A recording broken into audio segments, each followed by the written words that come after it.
Hello everyone, welcome back to smart learning. तो आज हम पावर एंड एक्सपोनेंट के बारे में सब कुछ जानने वाले हैं, तो वीडियो को एंड तक जरूर देखिएगा। चैनल को अभी तक सब्सक्राइब नहीं किया है तो किस बात की देरी है, इट इज फ्री, कोई सब्सक्रिप्शन नहीं लेना पड़ता। तो सब्सक्राइब करो, लाइक करो और दूसरों के साथ शेयर जरूर कर दीजिएगा। चलिए स्टार्ट करते हैं आज का वीडियो।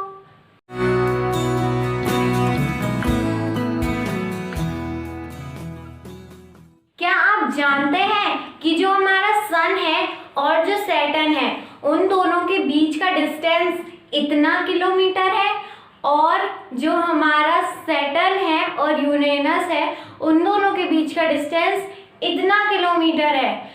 क्या आप इन दोनों नंबर्स को रीड कर सकते हैं? नहीं। क्या इसे कंपेयर करा जा सकता है? नहीं।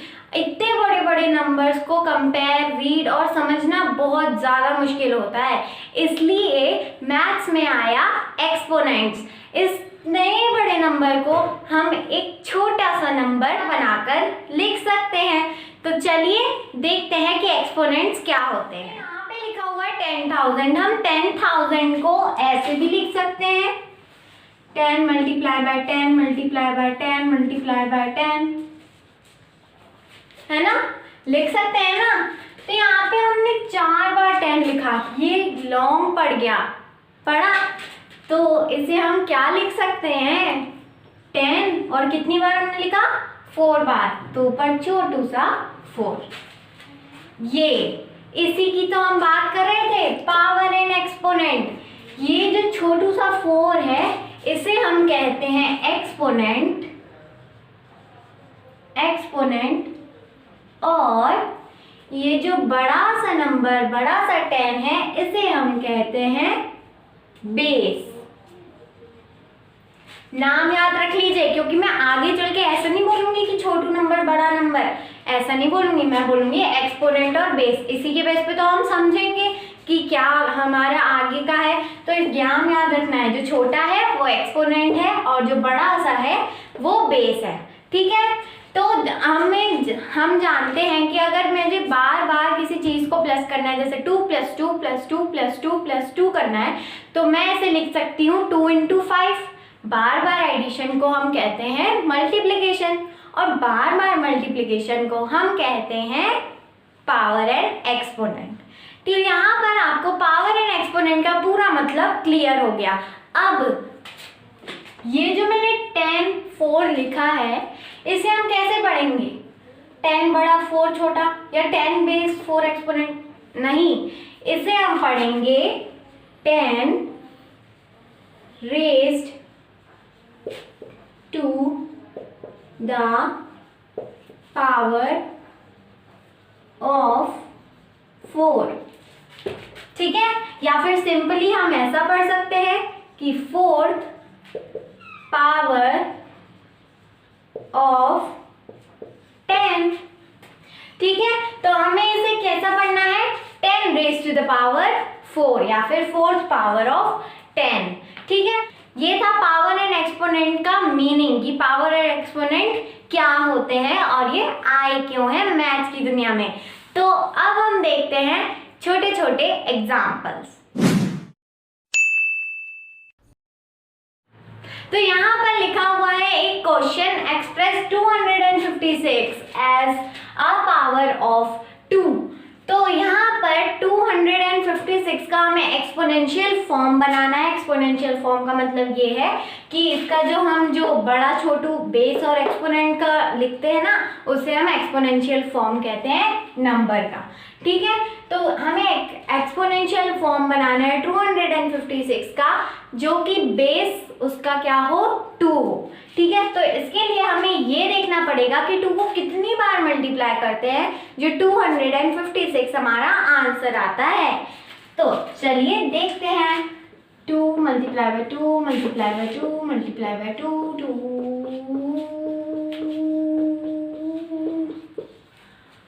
अब 2 2 ज़ा 4, 4 2 ज़ा 8, 8 2 ज़ा 16, 16 2 ज़ा 32, 32 2 ज़ा 2 2 ज़ा 4, 2 3 6, 64, 64 2 ज़ा 2 4 ज़ा 8, 2 6 ज़ा 12, 128 और 128 2 ज़ा 2 8 ज़ा 16, 6 कैरी 1, 2 2 ज़ा 4 प्लस 1 इक्वल टू 5, 2 1 ज़ा 2, 256 आ गया हमारा 256। ये कितनी बार मल्टीप्लाई करने पे आया? 1 2 3 4 5 6 7 8 बार मल्टीप्लाई करने पे आया। तो इसका एक्सपोनेंशियल फॉर्म क्या होगा? 2 raise to the power of 8। क्यों? क्योंकि 2 को 8 बार मल्टीप्लाई करने पे हमारा 256 आंसर आ रहा है। ठीक है, ये था हमारा एग्जाम्पल नंबर 1। अब हम चलते हैं एग्जाम्पल नंबर 2। तो यहाँ पर लिखा है कि which is greater 2 raise to the power 3 और 3 raise to the power of 2। तो इसमें हमें क्या करना पड़ेगा? इतने तो समझदार हैं ही आप लोग। इसमें हमें इन दोनों को एक्सपांड करना पड़ेगा। 2 रेज टू द पावर 3 को अगर हम एक्सपांड करना चाहें तो इसका मतलब क्या है? 2 को 3 बार मल्टीप्लाई किया गया है, तो 2 मल्टीप्लाई बाय 2 मल्टीप्लाई बाय 2। ठीक है, और अगर हम 3 रेज टू द पावर 2 को एक्सपांड करना चाहें तो 3 को 2 बार मल्टीप्लाई किया गया है, तो 3 इंटू 3। ठीक है, अब इसका आंसर देख लेते हैं। 2 2 ज़ा 4।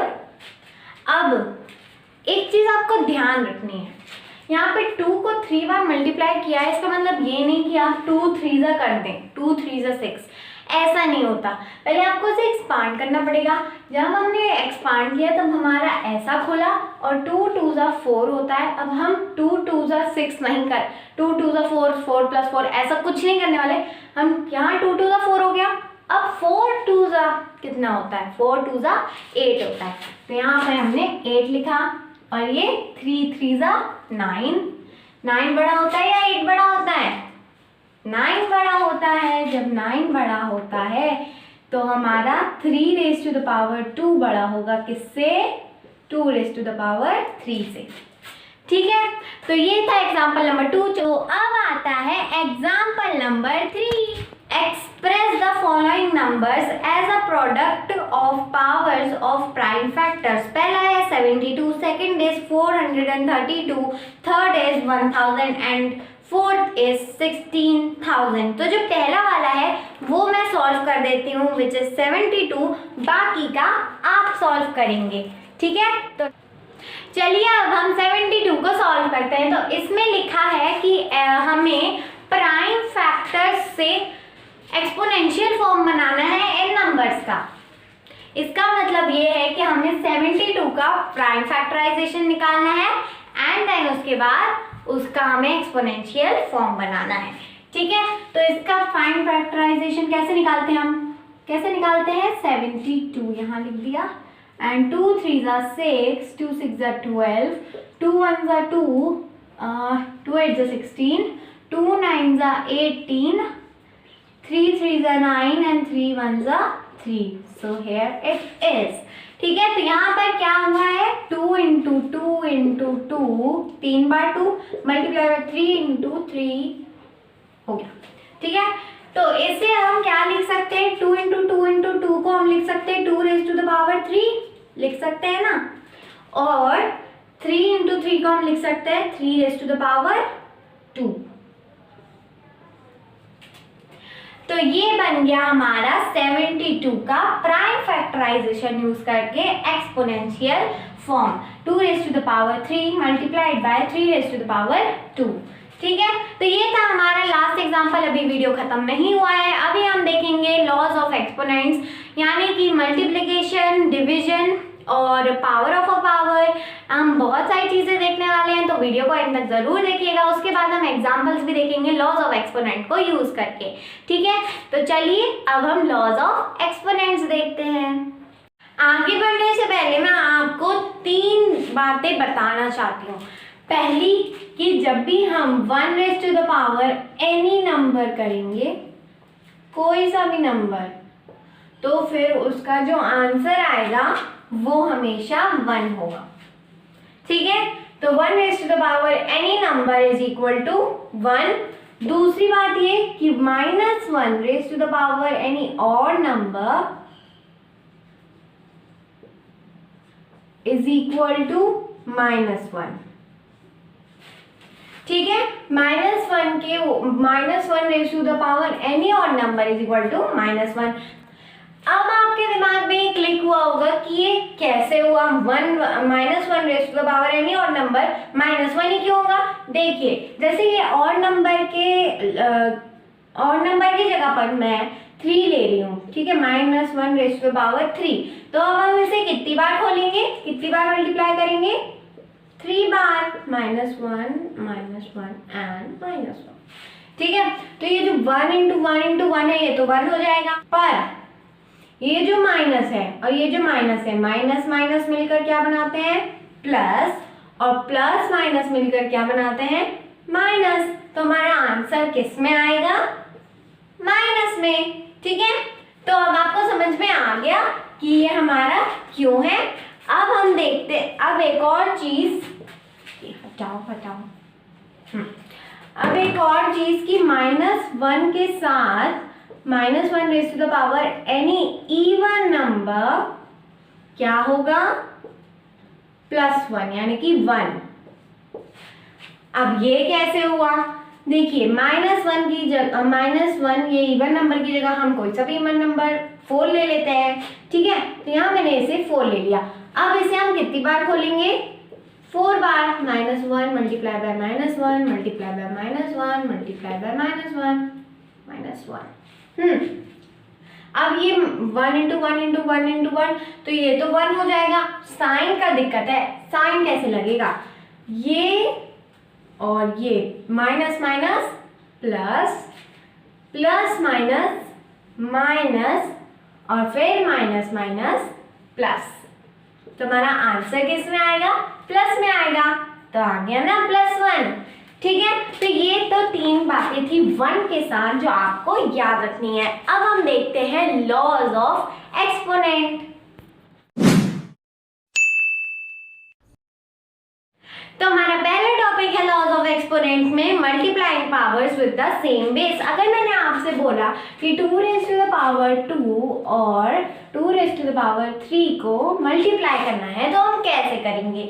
देखिए, यहाँ पर बेस सेम है, यहाँ पर भी 2 है और यहाँ पर भी 2 है। तो जब हम इन दोनों को ओपन करते हैं, जब हम इन दोनों को खोलते हैं, एक्सपांड करते हैं, तो हमारा आंसर क्या आएगा, 2 × 2 मल्टीप्लाइड बाय 2 × 2 × 2, यही आंसर आएगा ना। यहाँ पे हमने 2 को 2 बार खोल लिया, यहाँ पे 2 को 3 बार खोल लिया। ठीक है, तो यानी कि इसे हम कैसे लिखेंगे, 2 × 2 × 2 × 2 और × 2, यानी कि ये बाहर यहाँ पर 5 बार 2 आ गए।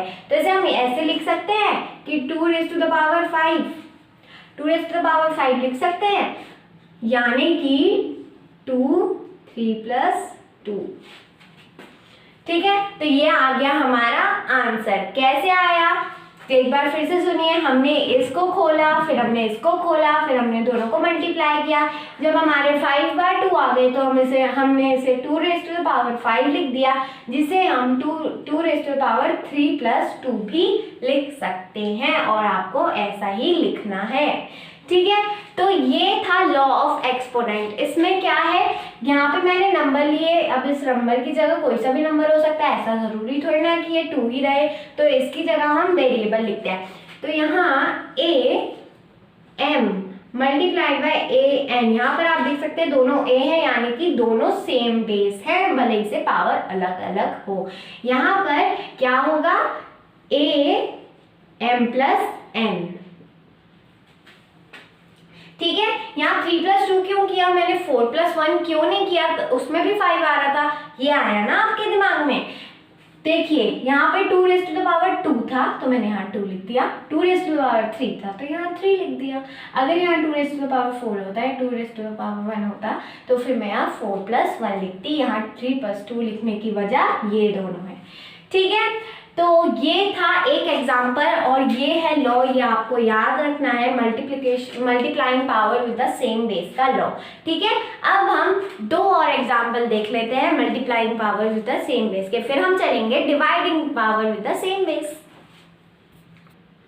तो यहाँ पर मैंने दो एग्जाम्पल और लिख लिए हैं। तो एग्जाम्पल नंबर सेकेंड है -3 is raised to the power 4 and multiply by -3 raised to the power 3। तो यहाँ पर इतना लंबा जितना मैंने आपको पिछले वाले एग्जाम्पल में करके दिखाया था उतना करने की जरूरत नहीं है, हम सीधा यहाँ पर अपना लॉ लगा देंगे। लॉ क्या है? We know that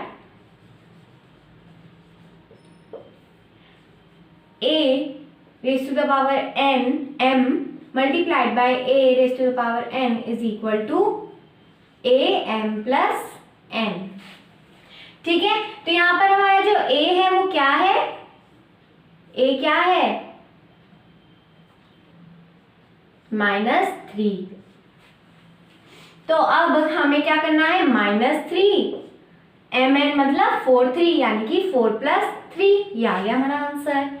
ठीक है, अभी आपको इतना लंबा करने की जरूरत नहीं है, सीधा हमें लॉ लगा देना है। तो -3 की पावर 4 + 3 यानी कि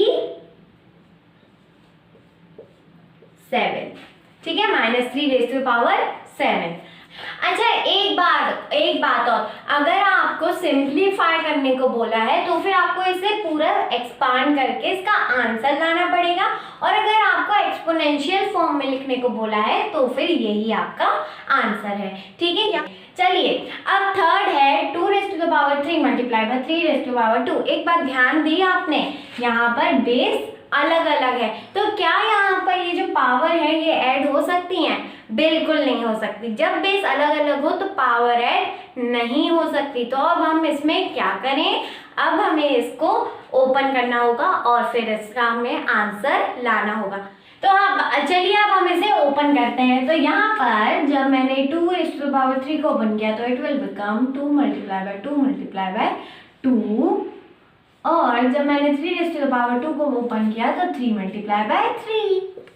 तो अब ये क्या बन जाएगा? 2 × 2 × 2 × 3 × 3। अब हम इसे सॉल्व करें। 2 2 ज़ा 4, 4 2 ज़ा 8, 8 3 ज़ा 24, 24 3 ज़ा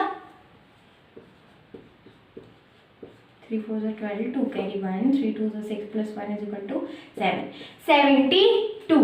ठीक है, तो इसका आंसर हमारा क्या आया? 72। अब आप कहेंगे कि हेडिंग में तो एक्सपोनेंशियल फॉर्म दिया है और यहाँ पर तो हमने इसे सिंप्लीफाई कर दिया। अरे भैया, जब बेस सेम नहीं है, ऐड नहीं कर सकते हम पावर को, तो एक्सपोनेंशियल फॉर्म में आंसर कैसे आएगा? तो ये हमारी मजबूरी है, हमें इसे सिंप्लीफाई करना पड़ेगा। ठीक है, तो ये था multiplying powers with the same base. अब हम देखते हैं dividing power with the same base. तो चलिए देखते हैं dividing powers with the same base. जैसे कि मैंने लिया 3 raise to the power 7 divided by 3 raise to the power 4, तो फिर अब हम इसे ऐसा लिख सकते हैं कि 3 raise to the power 7 upon 3 raise to the power 4, है ना। तो जब हमने ऐसे लिखा तो इसे अपन ओपन करेंगे। अब जब इसे ओपन किया तो इस 3 को 7 बार मल्टीप्लाई करना है। 3 multiply by 3 multiply by 3 multiply by 3 multiply by 3 multiply by 3, 1 2 3 4 5 6 और ये 3। ठीक है, अपॉन इसको कितनी बार ओपन करना है? 4 बार। तो 3 multiply by 3 multiply by 3 multiply by 3।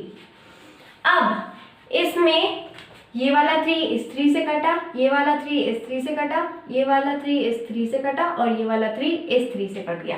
तो बचे कितने? 3 3 बचे। ठीक है, तो यानी कि इसे हम ऐसा लिख सकते हैं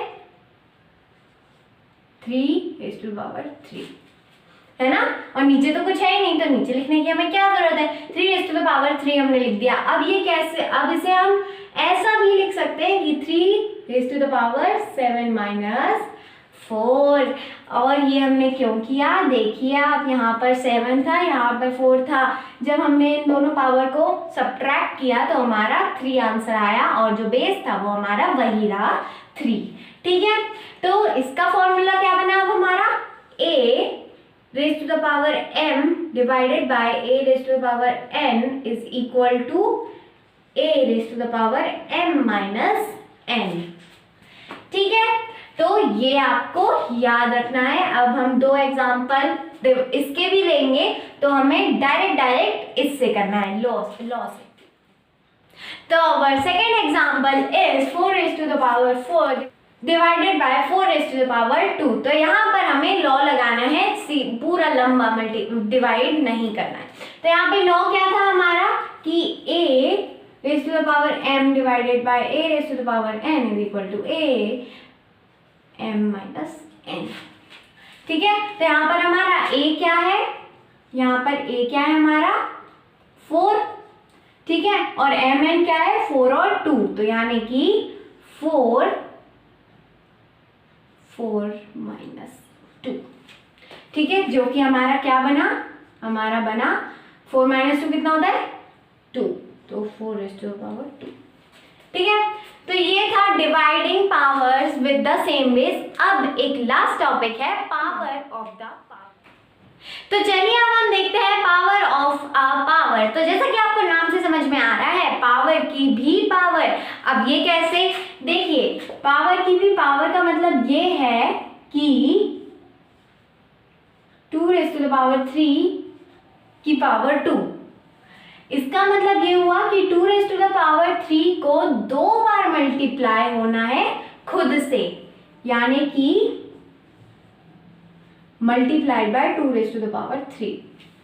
ये है इसका मीनिंग। तो यहाँ पर आ गया मल्टीप्लाई, यानी कि हमें लॉ ऑफ मल्टीप्लिकेशन लगाना है, बेस सेम है यानी कि हमें पावर को ऐड कर देना है। तो ये क्या हो जाएगा 2 raised to the power 3 plus 3 यानी कि 2 raised to the power 6। अब लेकिन यहाँ हम पावर ऑफ अ पावर कर रहे हैं, इसका भी कुछ लॉ है। 2 raised to the power 6 को हम लिख सकते हैं 2 raised to the power 3 multiply bye 2। अब ये कैसे लिखा, देखिए लॉ ये है कि हमारा जो पावर होती हैं वो मल्टीप्लाई हो जाती हैं। मल्टीप्लिकेशन में प्लस हो गई थी, डिवीजन में माइनस हो गई थी, और power of a power multiply हो जाएंगी। ठीक है, तो हमारा लॉ क्या बना, लॉ हमारा ये बना कि a raised to the power m raised to the power n is equal to a m into n। ठीक है, तो ये था हमारा पावर ऑफ अ पावर का लॉ और पावर एंड एक्सपोनेंट के बारे में सब कुछ। अगर आपको अच्छा लगा है वीडियो तो do give a big thumbs up, क्योंकि वो फ्री है। जल्दी से 1 सेकंड लगेगा आपको लाइक बटन दबाने के लिए, और इस वीडियो को जितना हो सके उतना शेयर कीजिए, उतना पहुंचाइए स्मार्ट लर्निंग को लोगों तक। तो सब्सक्राइब भी कर दीजिए। Meet you in my next video, till then take